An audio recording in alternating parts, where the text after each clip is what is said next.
Like I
Afternoon. How we doing? All right. Good. Good. First of all, I'd just like to open this up by, passing along our thoughts and prayers for, UCF O-line coach Sean Clark. He's a person that's, well respected around here, as he should be, and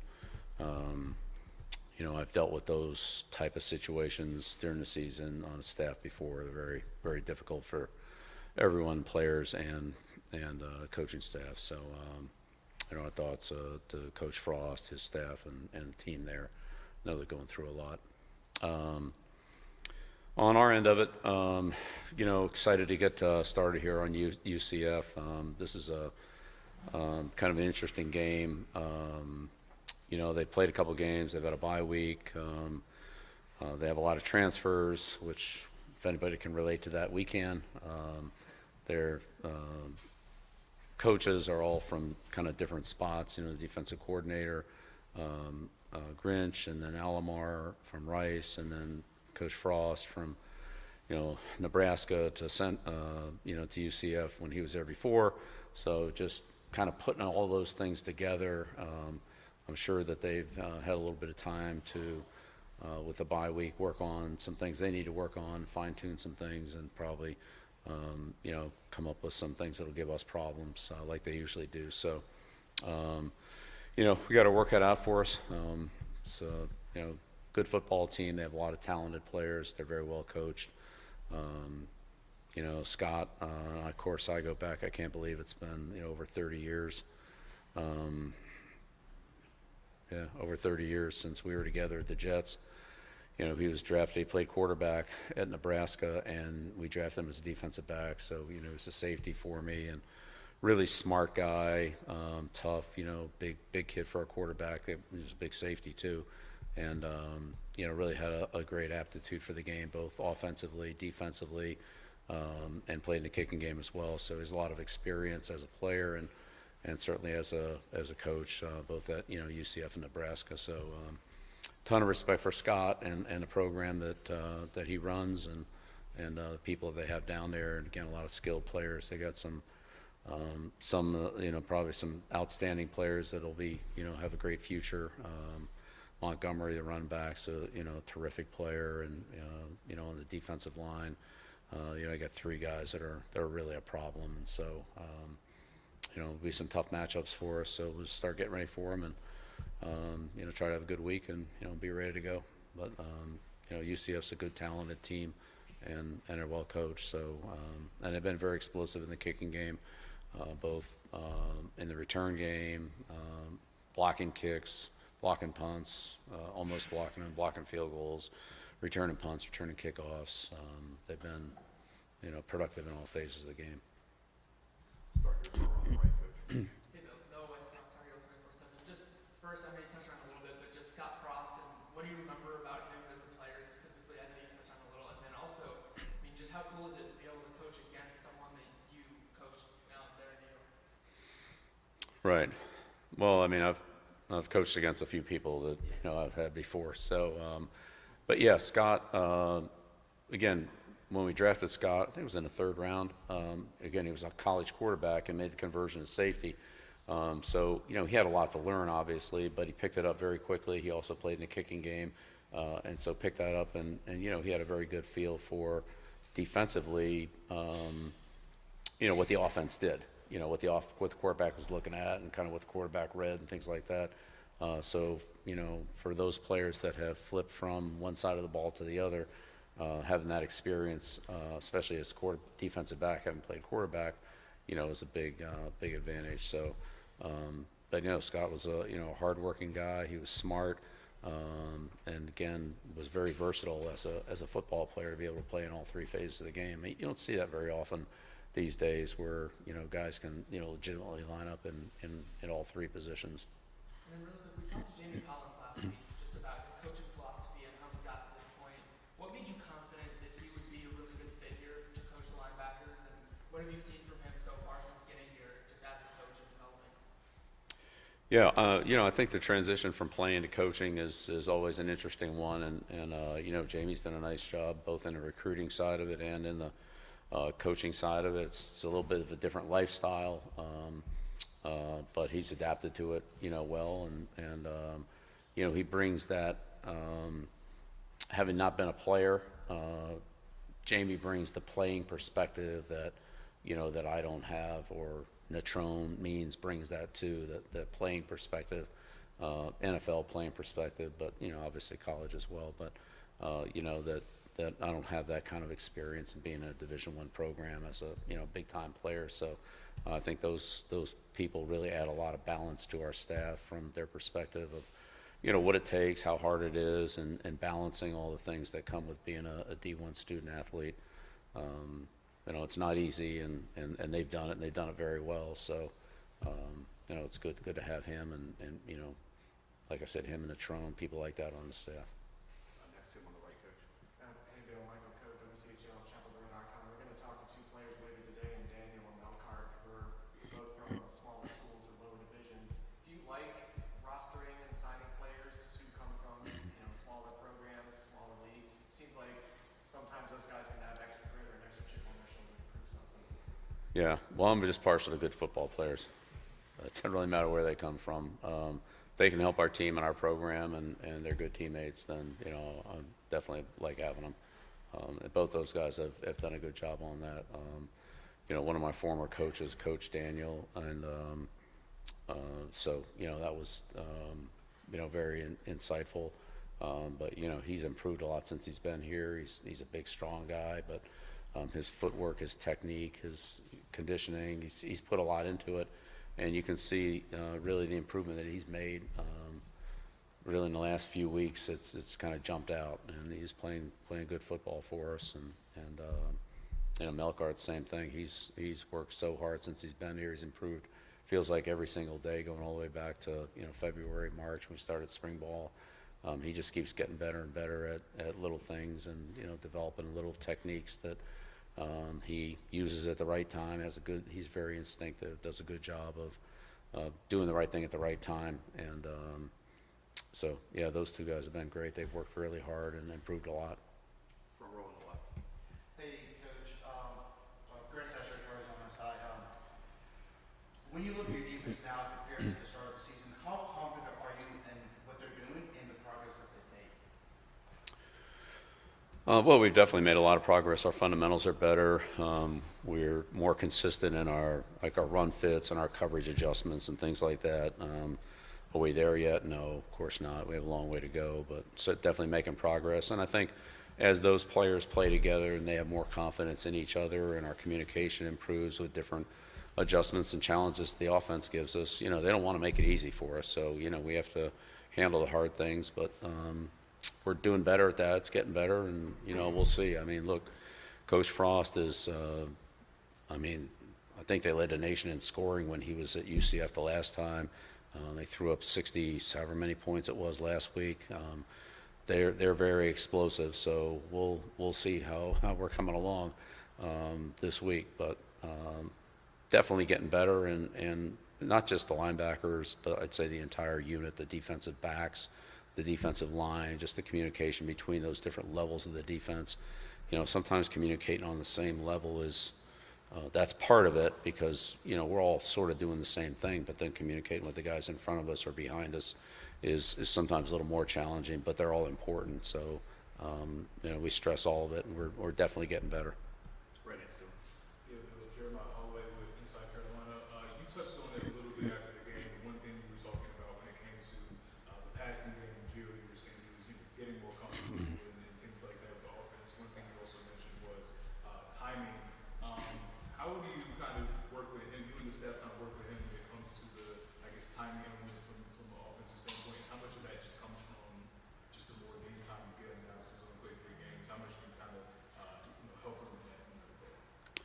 Yeah, well, Jeremiah, the timing really comes from two people, the person throwing and the person catching, but then also the distribution of the players around them, so there's good spacing, and that one route doesn't get too. Sometimes you need it to complement the other route. Sometimes you need it to complement it by creating space so that the players can work into open areas. But if a receiver is a half second quicker or a half second slower, then that throws off the quarterback timing.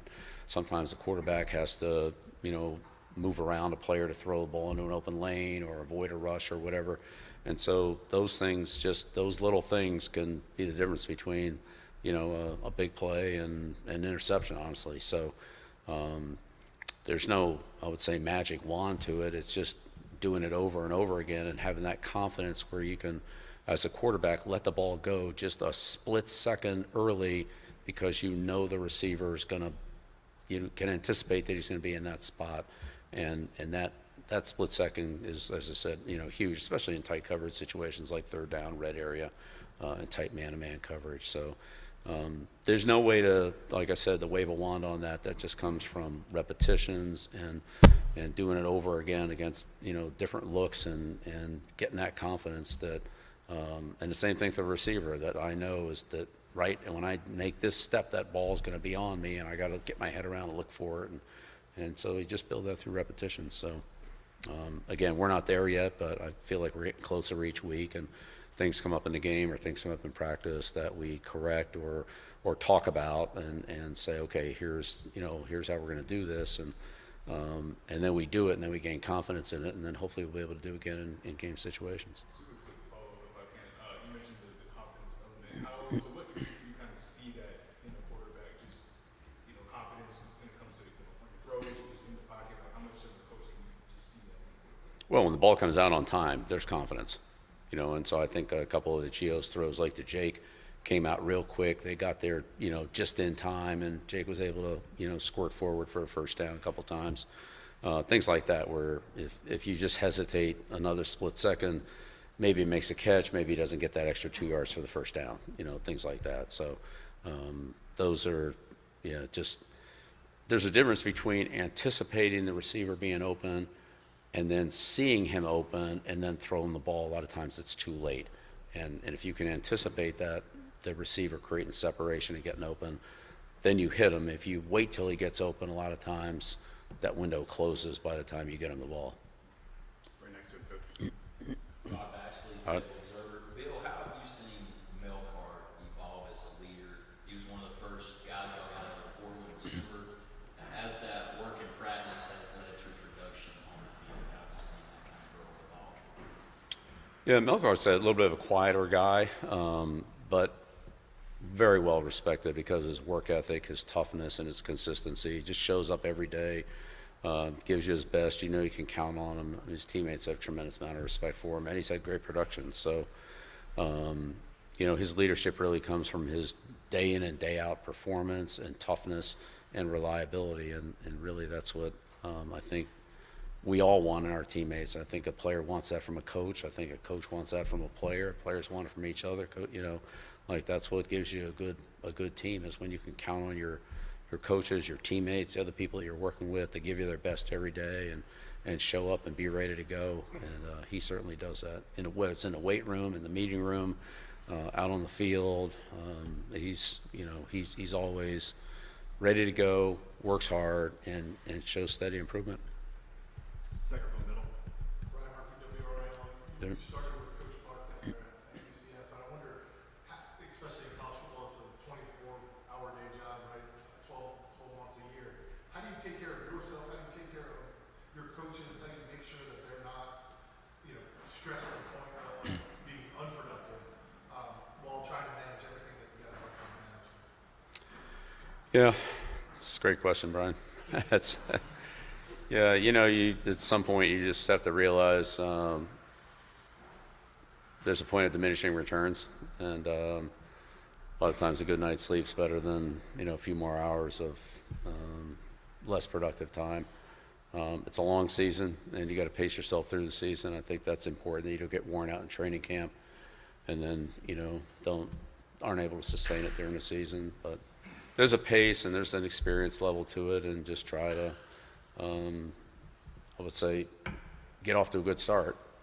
Be in good condition when you start, not get worn down too early. Then it's kind of hard to, to fill the tank back up.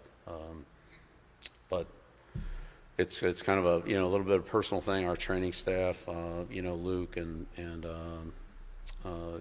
Mario, Dr. Sioka, they do a great job of, if somebody's got a cold or somebody's coming down with a little something, they get on it right away, do a good job of, helping us work through some of those little, I'd say setbacks more on the coaching end.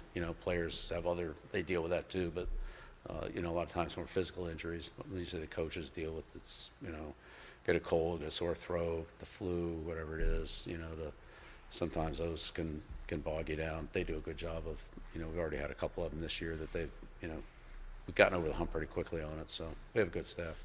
Is there something you do to try to decompress at times? Well, yeah, I mean, again, at some point you just kind of got to meditate a little bit or just, relax and try to, regroup and then go hard. But yeah, at some point you get a good night's rest and just clear your head and then be ready to start fresh. Every week's a new challenge, and it's everything all the time effort we put into Richmond right now is gone. I don't want to say it's meaningless, but close to it. Everything's about UCF and what they do and how well they do it and how we can compete against it. And then there'll be a point when the page will turn there and, you're into another chapter. So it's, you're on a treadmill. Like you're on a treadmill and it doesn't really slow down. If anything, it kind of speeds up a little bit, but you can't get off. You get off, and then, it's really hard to get back on. Two more here, Shelby. Shelby Swanson with the News Observer. Just kind of going back to the question I had about Gio. Tom Brady recently did an interview. He spoke about the importance of just quarterbacks developing and kind of that pre-snap sense, seeing what defense is showing, that sort of thing, and how I felt sometimes young quarterbacks can be overcoached or kind of like rigid in that area. I'm curious from your experience, what is your process and how do you approach helping a young quarterback like Gio or like a different Tom kind of developing that awareness so they can be able to make those decisions and reads on their own? There's so many things that a quarterback does that there are a lot of different categories of things, and they're all important. I think you try to find the ones that you feel like are the most important for that particular player. There are probably some things he's really good at. There's probably other things that he's okay at, and there's probably other things he needs to improve on. And so, you try to help the player with whatever it is that you feel like will help him the most, or maybe are the most important things for him. It's not the same with every player. We all learn differently. We all process differently, and coaching a quarterback is very much a one-on-one proposition. I mean, you may have multiple quarterbacks, but and they may learn differently as well or have different strengths and weaknesses. So you have to adapt it. It's very individualized. So as I said, each guy is different. With Tom was a player who wasn't going to run a lot, so that wasn't part of it. For him, it was understanding coverages, understanding the weak spots of the defense, and playing situational football. With other quarterbacks, especially a lot of the quarterbacks in college, there's another element. It's not just dropping back and throwing into coverage, but there are other, option plays where they can run or throw, or run or throw, depending on, the type of play it is and so forth. So I don't think you want to overload them. I think you want to find something that they can tangibly grab a hold of and say, okay, yeah, that makes sense, that helps me. But as you coach players, and my experience has been with all players, sometimes the way you see it isn't the way they see it. And if they don't see it that way, then you need to find some other way to teach it. That just doesn't work for them. I've had plenty of great players tell me, like, hey, coach, that's a great key, but I can't really see that on the field, so let's find something else. Like, all right, we start looking for something else. I guess just a quick follow-up, if I may, just how would you approach that relationship, kind of that coach-quarterback teaching relationship with Gio so far? Well, I think it's important for the coach and the quarterback, starting quarterback, to be on the same page in terms of just generally how we're going to play the game, and then specifically how we're going to handle certain situations. comes down to a critical situation, I want to make sure that that what I want for the team is the same thing the quarterback is trying to do, and that we're both on the same page. We don't come off after a play and say, oh, I thought we were trying to do this, and no, we were trying to do that type of thing. You know, in a critical situation, you just don't want that. So we've gone over a lot of situational football to try to cover those things. Now, I'm not saying we're 1,000%, but like that's the idea, is to get the situations handled right, and then you know, the fundamentals of playing the position that are most important to me, those are the ones I've tried to emphasize with him. You know, things like ball security and you know, communication in the huddle and things like that. Not groundbreaking news, but the things that are most important on the quarterback's checklist. If you do those things wrong, then chances of being a good player are pretty low. You know, you have to do certain fundamental things right, and then execute the play. Last one, Andrew. Andrew Jones, talking about 24/7. We get Melcar in a few minutes. Mm-hmm. It's got an interesting story starting today. We shot in Delaware to here. There are stories in football that you've coached guys who had awkward or not awkward, but different courses to get to where they were. And then one of the common threads is a passion and a love for the game. And his coach at Delaware said that he had a passion and an absolute love of the game that's going to elevate over guys that are comparable, even better specs. Have you seen that for him since he got here? That Yeah. love of the game and passion?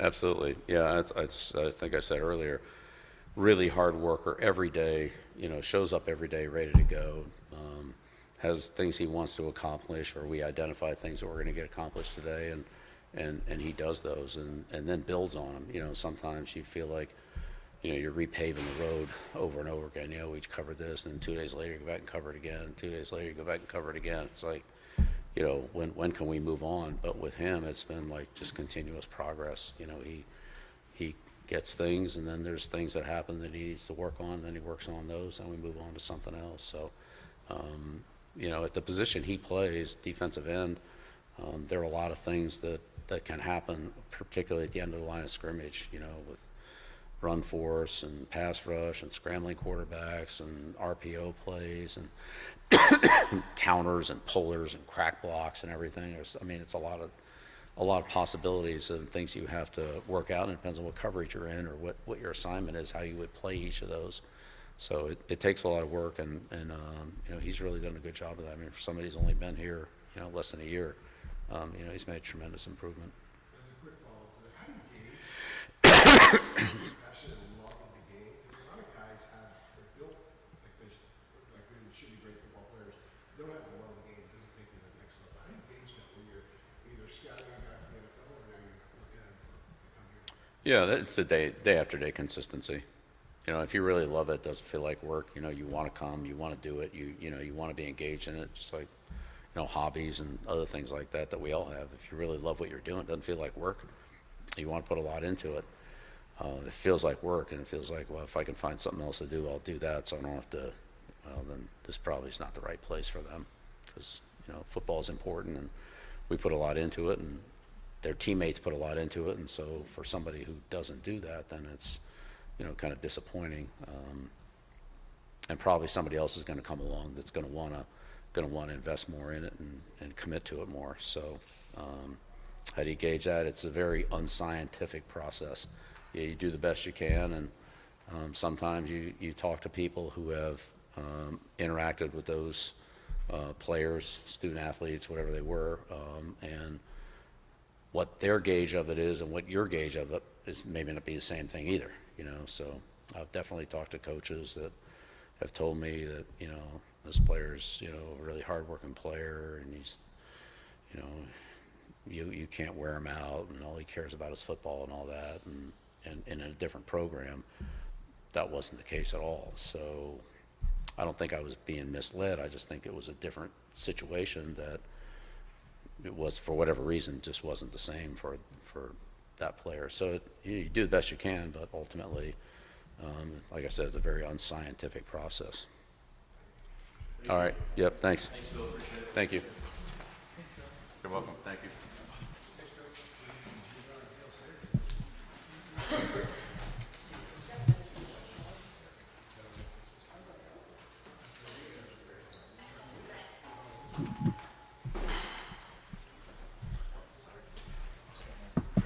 Melkart. Nice to meet you. So,